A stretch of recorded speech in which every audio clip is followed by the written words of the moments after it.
Baik, selamat datang. Pada kesempatan kali ini aku akan menjelaskan tentang cara membuat laporan laba rugi otomatis di spreadsheet. Untuk teman-teman yang menggunakan Excel sebenarnya juga bisa. Rumusnya sebenarnya sangat-sangat mirip. Mungkin hanya ada sedikit perbedaan saja, nanti bisa disesuaikan sendiri. Oke, kita langsung mulai. Pertama, untuk merapikan, kita akan ubah semua bordernya jadi warna putih. Oke, terus untuk fontnya aku biasanya menggunakan Lexan. Ini hanya preferensi pribadi, nanti teman-teman bisa menyesuaikan sendiri. Lalu tahap pertama kita harus membuat daftar kategorinya. Kategori keuangan. Oke, yaitu ada dua kategori. Uang masuk dan kategori uang keluar. Oke. Lalu di sini untuk merapikan aku biasanya mengganti size kolomnya menjadi 50. Oke. Terus ini kita resize juga agar rapi. Jadi 150. Oke. Terus ini bisa kita merge dengan menggunakan ini. Merge cell. Oke. Lalu untuk visualnya kita rapikan. Aku biasanya menggunakan warna ini agar lebih soft, bold, buat rata tengah, dan ubah ukurannya menjadi 20. Oke, terus untuk judul kolom kita ubah warnanya menjadi warna yang sama, warna fontnya putih, kita ubah jadi rata tengah. Oke, kita lanjut. Ini untuk ngebloknya, kita klik salah satu selnya, tahan shift, tekan arah panah ke kanan, lalu sambil menekan shift, tahan tombol alternatif atau kontrol. Jika teman-teman menggunakan iPad atau aplikasi Apple menggunakan command, tapi jika menggunakan Windows silakan tekan tombol kontrol. Jadi shift dan command atau shift dan kontrol ditahan, lalu tekan tanda panah ke bawah di keyboard. Begini. Oke, lalu kita ke arah border.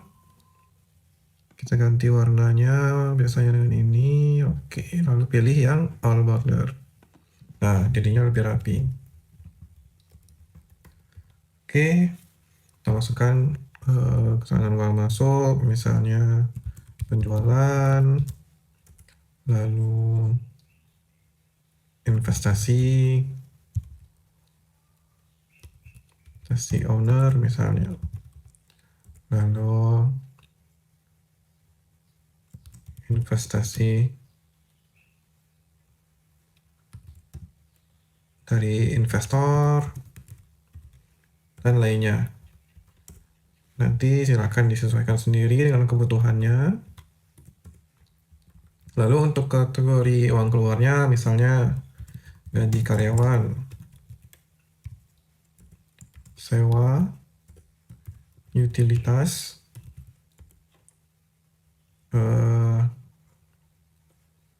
pembelian bahan baku,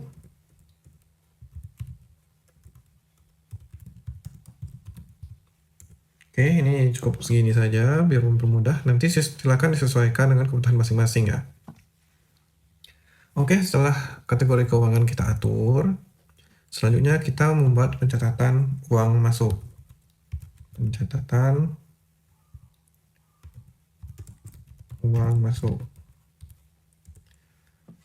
Nah, ini sebenarnya sebaiknya agar rapi dibuat di masing-masing sheet terpisah, tapi agar mempermudah untuk proses belajarnya, maka di sini aku buat di satu sheet yang sama saja. Daftar uang masuk, tambah itu tanggal. Kalau ingin menggunakan kolom nomor juga boleh, terus tanggal, terus deskripsinya, deskripsi transaksi, lalu kategori,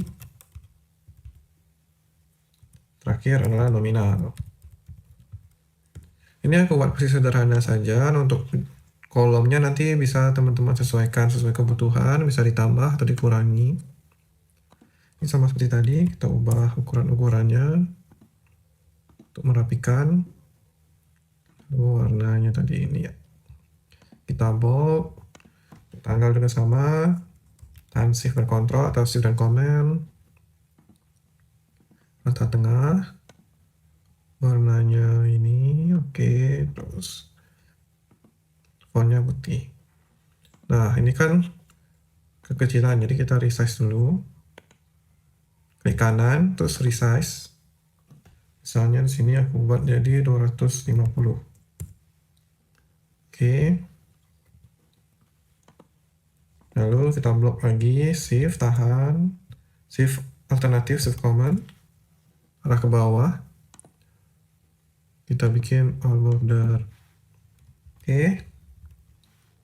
Nah, ini agar dia tidak bergeser judulnya, kita klik dulu row yang keempat, pilih view, freeze, up to row 4.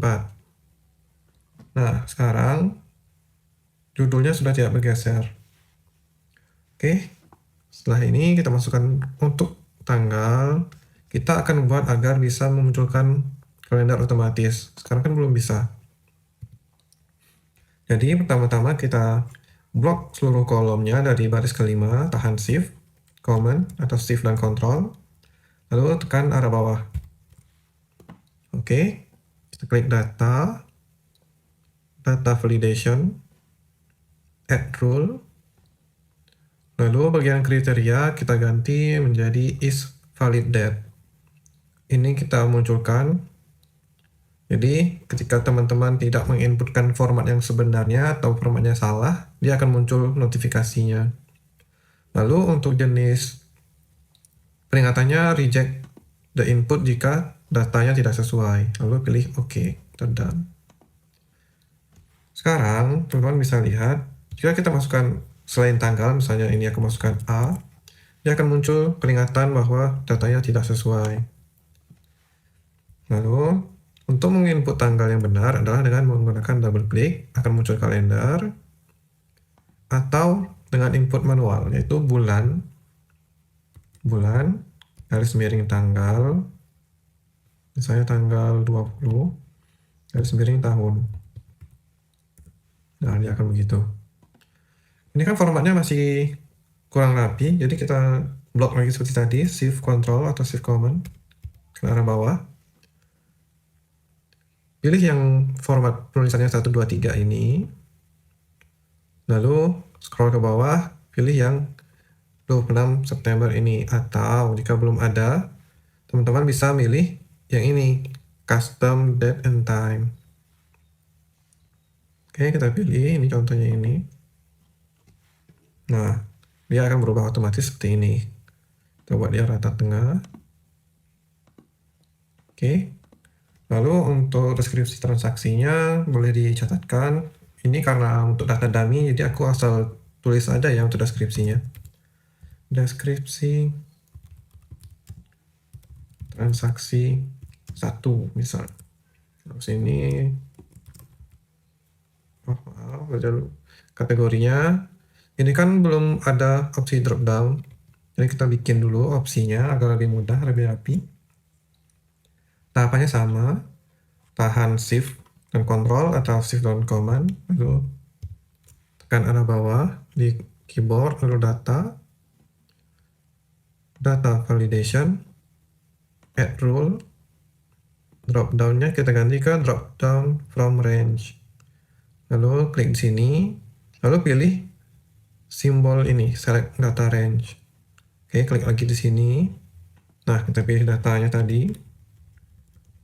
Nah, ini kan dari B5 sampai B7 untuk datanya sekarang. Tapi Sebaiknya ini kita hapus 7-nya jadi B5 sampai B saja, agar dia secara otomatis terupdate jika teman-teman menambah atau mengurangi kategori keuangannya.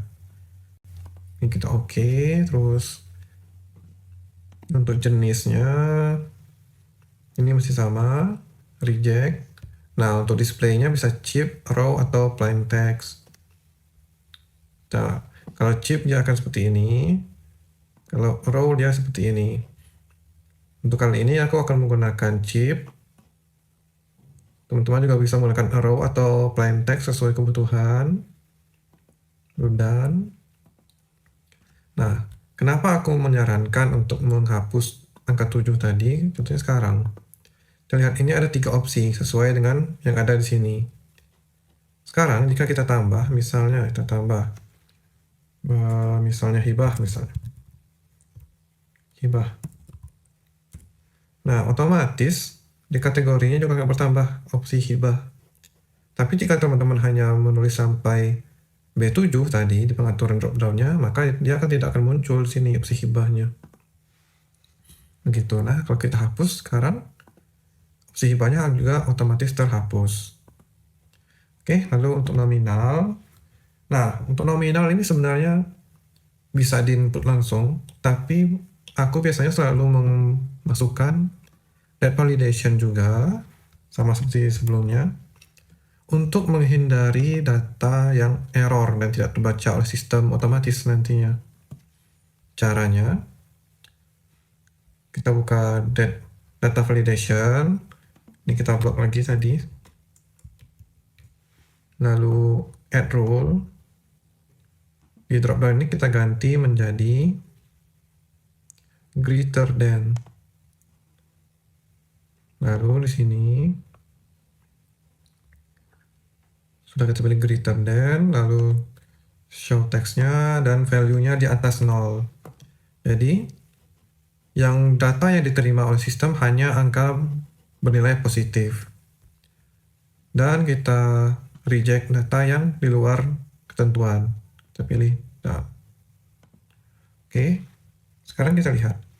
Contohnya sekarang, jika kita ingin menginputkan data, misalnya huruf, misalnya F, dia akan menolak. Karena angkanya harus di atas 0, atau hanya angka yang diterima.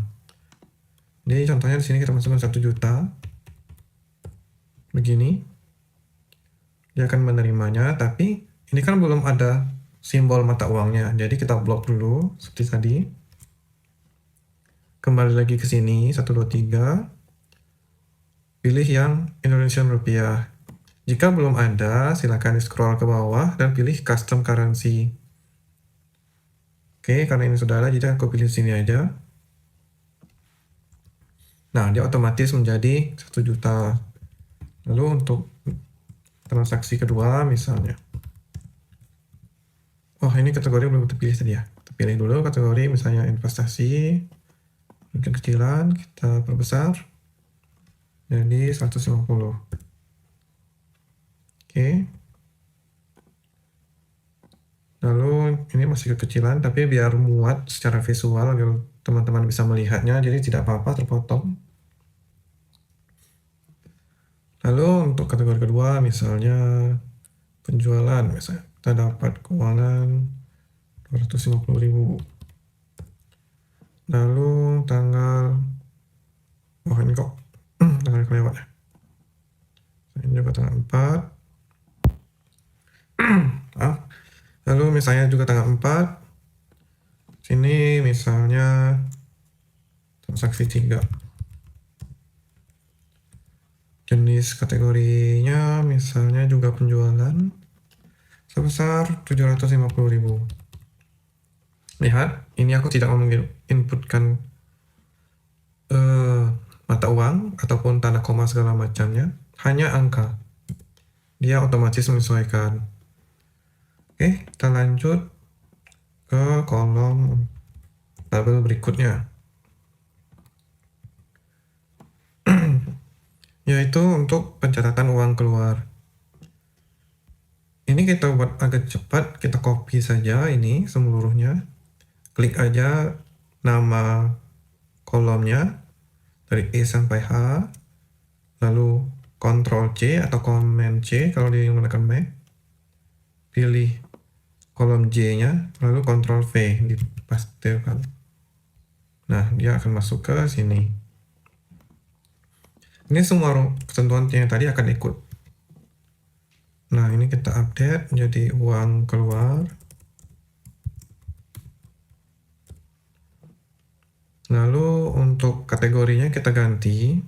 Caranya, pilih edit button yang di bawahnya. Oke. Ini kita pilih berarti dari L5 sampai L. Oke. Kita ganti drop down-nya, ini tetap drop down, kita pilih select rank-nya, kita ganti dengan kategori uang keluar. Itu di sini. Titik 2C. Oke. Nah, dia akan berubah sendiri menjadi kategori uang keluar. Ketentuan lainnya biarkan saja. Pilih dan oh, ini ada yang kelupaan tadi. Saya cek. Ini yang ada yang salah. Yang ini malah ikut kerubah. Harusnya kita pilih tadi just hanya untuk kolom yang tadi itu saja. Kita ulangi. Ini edit button L5 L. Ini kita ganti menjadi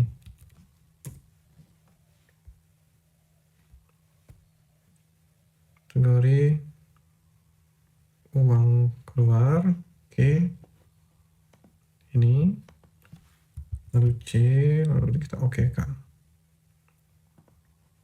Nah, oke.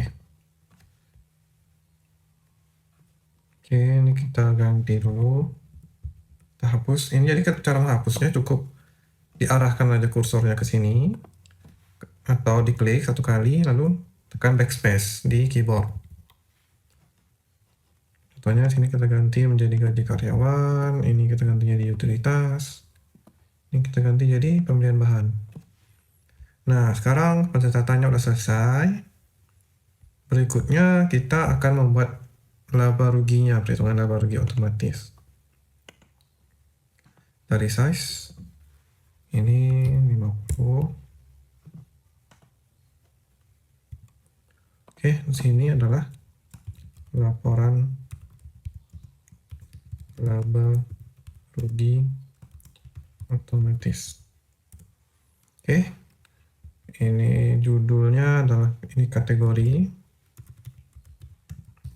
keuangan. Berikutnya adalah jumlah uang masuk. Sampingnya adalah jumlah uang keluar. Uang keluar. Oke. Lalu di sini kita bisa hitung sebagai saldo akhir. Saldo akhir. Oke, begini. Kita merge agar rapi. Seperti tadi merge. Ini 20. Di bold. Warnanya sama, tetap. Kita warna tengah. Ini kategorinya kita resize dulu menjadi 150. Oke. Kita blok. Fill color-nya. Lalu warna font-nya kita bold. Ini kepanjangan teksnya. Kita ganti dulu ukurannya jadi 150 juga. Oke. Untuk saldo akhir kayaknya cukup. Kita buat tabelnya dulu.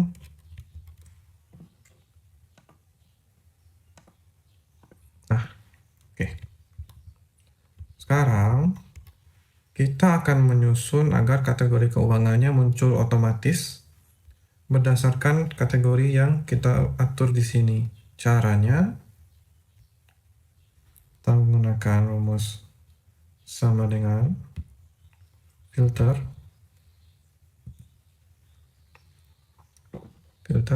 range-nya kita pilih di sini. Jadi dari judul kolom B4 sampai titik 2 B. Kenapa B? Agar dia langsung ngeblok semuanya sampai baris paling bawah. Lalu ini harus diperhatikan baik-baik. Apakah teman-teman menggunakan koma atau titik koma? Ini karena di masing-masing device itu kadang berbeda sesuai dengan preferensi bahasanya. Jika menggunakan bahasa Inggris, biasanya dia menggunakan koma. Tapi jika menggunakan bahasa Indonesia, biasanya menggunakan titik koma. Di sini akan menggunakan koma. Kondisinya, ketika kita klik lagi B4 sampai B, tidak sama dengan kosong. Ini cara membacanya. Filter berarti ambil data dari kolom B4 sampai B ketika nilai B4 sampai baris paling bawah tidak kosong. Ini kita coba dulu, enter. Nah, dia otomatis muncul kategori uang masuk. Oke. Sekarang karena kita ingin menggabungkan antara uang masuk dan uang keluar, kita modifikasi rumusnya menjadi sebelum kata filter atau rumus filter ya, bikin tanda kurung seperti ini yang ada di sebelah huruf P di keyboard. Oke. Lalu kita kembali ke ujung, koma, titik koma. Kalau teman-teman menggunakan koma di sini, maka di sini titik koma. Oke. Begitupun sebaliknya, jika teman-teman di sini rumusnya menggunakan titik koma, maka di sini adalah koma. Tanda petik, spasi, tanda petik, lalu titik koma lagi, lalu filter lagi. Filter, buka kurung, kurung biasa, klik di C4. Oh, sorry, ada error. Oh, koneksinya bermasalah, maaf. Kita ulangi. Di sini, tadi, kurung, buka kurung, terus di koma, tanda petik, spasi, tanda petik, spasi, filter. Oke, filter. Lalu kita pilih range-nya dari sini, C4C, koma, C4.2C tidak sama dengan tanda petik. Oke. Sekarang kita tutup kurung biasa, lalu tutup kurung yang satunya, enter. Nah, otomatis di sini dia akan tersusun secara sendirinya untuk kategori uang masuk dan uang keluar beserta judul-judulnya. Lalu, fungsinya apa menggunakan rumus ini? Contohnya di sini kita ada 3 kategori uang masuk seperti tadi. Jika di kategori uang masuk kita tambahkan kategori baru, contohnya tadi hibah, maka pada laporan laba ruginya juga otomatis update kategori hibah. Begitu juga jika dikurangi atau dihapus, dia juga akan otomatis terhapus. Oke, kita lanjut ke jumlah uang masuk. Ini sebenarnya sangat sederhana, karena kita laporan laba ruginya bersifat global, jadi kita menggunakan rumus sum if. Sama dengan sum if, klik, range, berarti kategori, kolom kategori uang masuk. Blok saja dari keseluruhan kolom, yaitu di kolom G. Blok aja G-nya, klik aja nama kolom G, koma, kriteria. Kriteria ada di sini. Berarti dia akan menjumlahkan kolom G jika nilai kolom G itu sama persis dengan yang ada di bagian kolom O ini. Contohnya ini kita pilih. Oke. Lalu koma lagi. Ini adalah kolom nilainya yang akan dijumlahkan. Jadi yang dijumlahkan adalah kolom H. Begini. Lalu kita tutup kurung dan enter. Oke. Ini 0 karena tidak ada kategori yang berjudul kategori uang masuk. Teman-teman tinggal tarik aja ke bawah, dia akan otomatis muncul rumusnya. Sesuai dengan, nah dia akan update tuh. Referensinya berubah ke O8. Tapi dengan gini, ada sedikit kekurangan, yaitu kita harus menyesuaikan rumusnya secara manual jika ada penambahan kategori. Nah, aku akan mengajarkan cara cepatnya. Jadi nanti rumusnya akan update otomatis tanpa perlu kita sesuaikan lagi untuk daftar kategorinya. Maaf. Yaitu pertama sama dengan array formula. Oke. Lalu if jika kolom O5 sampai kolom O paling bawah tidak sama, sama dengan kosong. Kosong itu kita ketik dengan memasukkan input tanda petik 2 kali. Lalu koma, maka dia tetap kosong, maka petik lagi. Jadi cara membacanya, jika kolom O kosong, dia akan kosong. Jika kolom O berisi, maka kolom P akan berisi. Lalu kita komakan lagi, kita masukkan rumus tadi, yaitu sum if. Sum if, range-nya untuk barang masuk,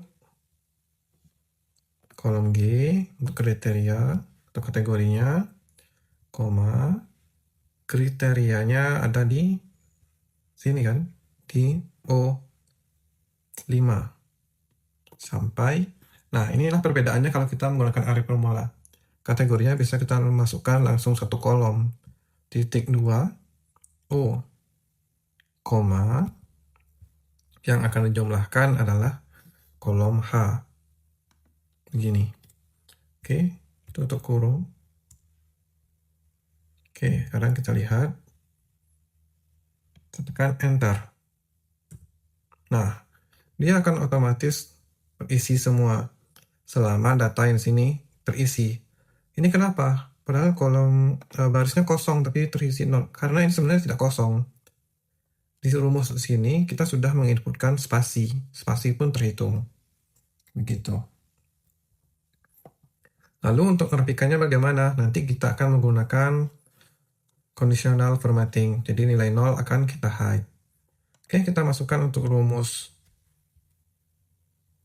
uang keluar sama dengan array formula if jika kolom O5 sampai O sama dengan kosong, maka dia akan kosong. Jika berisi, maka dia akan menjumlahkan nilai. Jika kolom L nilainya sama dengan O5 sampai O,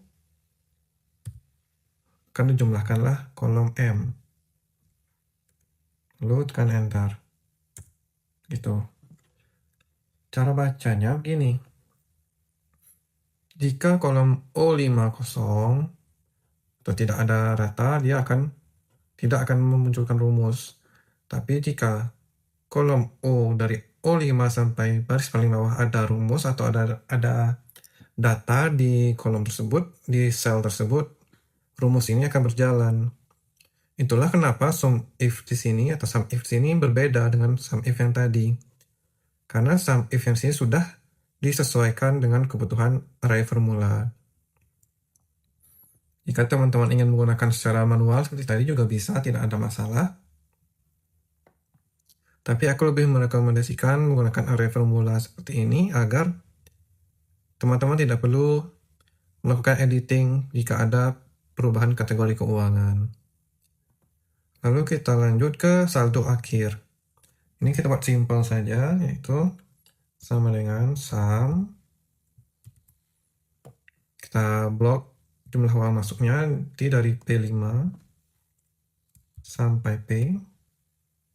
Oke, untuk kurung dikurang sum, kita jumlahkan nilai dari Q5 sampai Q. Oke, lalu enter.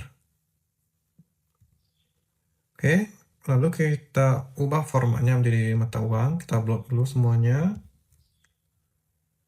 Kita ubah nilai Indonesian rupiah.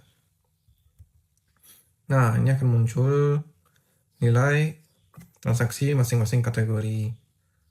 Kita rapikan agar angka 0 itu tidak muncul. Conditional formatting. Oke, jika nilainya is equal to 0, maka ininya kita kosongkan dan teksnya kita buat berwarna putih. Oke. Nah, dengan begini lebih rapi karena nilainya sama tadi ya. Jadi saldo akhirnya tidak terhitung. Oh, ini belum diterapikan. Terapikan. Oke, sekarang kita tambahkan transaksi-transaksi lainnya. Contohnya sini untuk misalnya tanggal besok. Transaksi 4. Untuk transaksinya misalnya hibah 5 juta misalnya. Lalu untuk pengeluaran juga misalnya tanggal 13. Transaksi 4. Lalu ini kategorinya misalnya utilitas. Misalnya 500.000. Oke, enter. Nah, sini muncul saldo akhirnya. Ini semuanya sudah update otomatis. Jadi cukup begini dulu kita untuk versi yang sederhana. Jika teman-teman butuh yang versi yang kompleks, di mana untuk laporan laba ruginya bisa kita atur sesuai dengan rentang tanggal, itu bisa langsung klik template yang ada di deskripsi. Nanti di sana ada beberapa template, bisa teman-teman download sesuai kebutuhan. Aksesnya sudah kulampirkan, atau tunggu video berikutnya, kita akan coba membuat laporan laba rugi dan laporan arus kas yang lebih kompleks. Oke, cukup sekian. Terima kasih.